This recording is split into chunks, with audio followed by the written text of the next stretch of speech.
Today, if you want to go somewhere, you open an app, you tap a button, and in minutes, a car arrives at your door. A journey that once took weeks now takes hours. But for almost all of human history, none of that existed. No engines, no highways, no timetables you could trust. Just your own 2 feet, an animal if you were lucky, and whatever the road decided to throw at you. Imagine setting out on a trip knowing it could take a month, knowing that a single storm, a broken wheel, or a sick horse could change everything, knowing that the journey ahead could take weeks and that almost anything could go wrong along the way. So how did people actually get from one place to another for thousands of years before the machines we now take for granted? The answer is more clever, more difficult, and more human than you might expect. Introduction. Travel is something we barely think about now, but for most of human history, movement itself was one of life's biggest challenges. It shaped where people could live, who they could marry, what they could trade, and how fast news could spread. A king's message might take weeks to arrive. A farmer might never travel more than 20 miles from the place he was born. To understand how people traveled before cars and trains is to understand the actual size of the world they lived in. A world that was, in every practical sense, enormous. Let's step back in time and walk that world ourselves. How they did it. For most of history, the most basic form of travel was the simplest one: walking. Ordinary people walked almost everywhere, to the market, to the next village, to visit family who lived by our standards impossibly close, but who might as well have lived on the other side of the world. For many travelers, distance was understood less by the number of miles ahead and more by how many days the journey would take. For those who could afford it, animals changed everything. Horses, donkeys, oxen, and camels became the engines of the ancient and medieval world.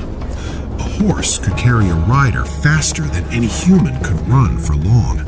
An ox, slower but far stronger, could pull a loaded cart along a rutted dirt road. Wealthier travelers rode. Merchants used pack animals loaded with goods. Farmers hitched oxen to carts piled with grain. And where there was water, there was often a faster way to travel. Rivers acted like natural highways. A boat could carry far more weight, far more easily than any wagon on land. Entire cities grew up along riverbanks for exactly this reason, because water moved people and goods when roads simply couldn't. At sea, sailing ships connected continents. Traders crossed the Mediterranean. Explorers eventually crossed entire oceans, guided only by the stars, the wind, and hard-won experience passed down from sailor to sailor. Social class shaped almost every part of this experience. A noble might travel in a carriage, cushioned against the worst of the road, with servants to manage the horses and prepare each stop along the way. A peasant simply walked, carrying whatever they needed on their own back, sleeping wherever they could find shelter. Between these two extremes existed a whole world of merchants, pilgrims, soldiers, and messengers, each moving through the landscape in their own way, at their own pace, facing their own particular dangers, problems, and difficulties. None of this was easy. Roads, where they existed at all, were often little more than packed dirt, turned to mud by rain and thick dust by summer heat. There were no road signs pointing the way, no map you could simply pull up on a screen and trust to guide you turn by turn. Travelers relied on local knowledge, word of mouth, and sometimes little more than a guess.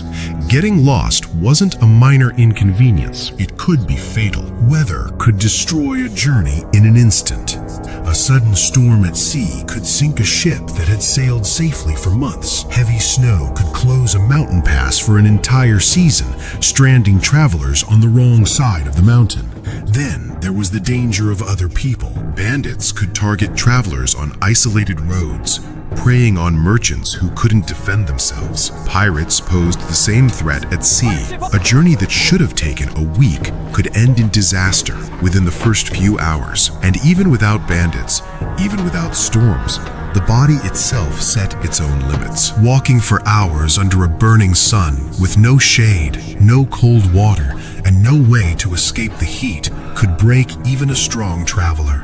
Injuries were common. A twisted ankle, days from the nearest town, could turn a simple trip into a crisis.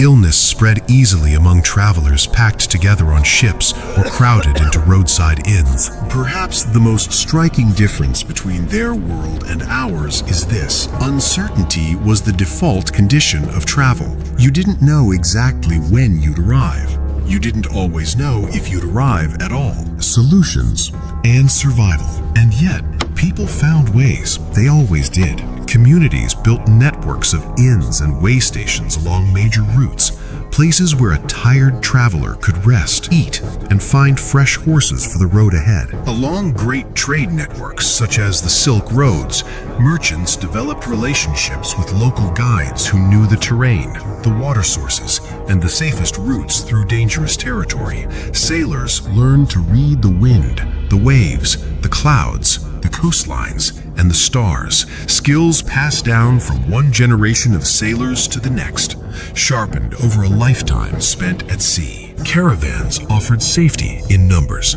Traveling as a large group, merchants could pool resources, share guards, and support one another if something went wrong. Knowledge itself became one of the most valuable tools a traveler could carry. Experienced guides were incredibly valuable because they carried knowledge that could mean the difference between reaching the destination and getting lost along the way. Over centuries, this experience slowly built better roads, better bridges, and better ships. The Romans built an extraordinary network of engineered roads, and traces of some of them can still be seen nearly 2,000 years later. None of it was fast, and none of it was easy, but slowly, generation after generation, it worked. Because human beings are remarkably good at adapting to hard problems when they have no other choice. Reflection and human insight. It's easy to forget just how different everyday life once was. We live in a world where distance has almost stopped mattering. A trip that once separated families for years can now be undone with a single flight. But the people who lived before cars and trains were just as capable as we are, just as intelligent, just as brave, if not more so.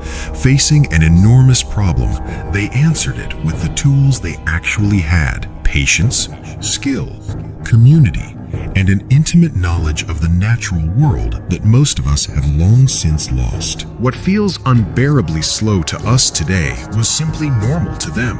A month-long journey wasn't a hardship to complain about, it was just what traveling meant. Perhaps the most surprising thing isn't how difficult their journeys were, it's how far they still managed to go. Conclusion. So the next time you sit in a car, or step onto a train, or watch a plane cross the sky above you, it might be worth remembering what travel used to cost, not in money, but in time, in risk, in sheer human effort. For most of history, every mile was earned. If you had lived in that world, do you think you would have made the journey? Would you have had the patience for a month on the road, the courage to cross an ocean guided only by the stars, or the endurance to simply walk day after day toward a destination you might never reach? If you had to choose, which would you rather face? A month-long journey on foot, a dangerous sea voyage, or a long trek through unfamiliar mountains? Let us know in the comments. And if you enjoyed traveling back in time with us today, stay with us because there's a whole world of history still waiting to be explored.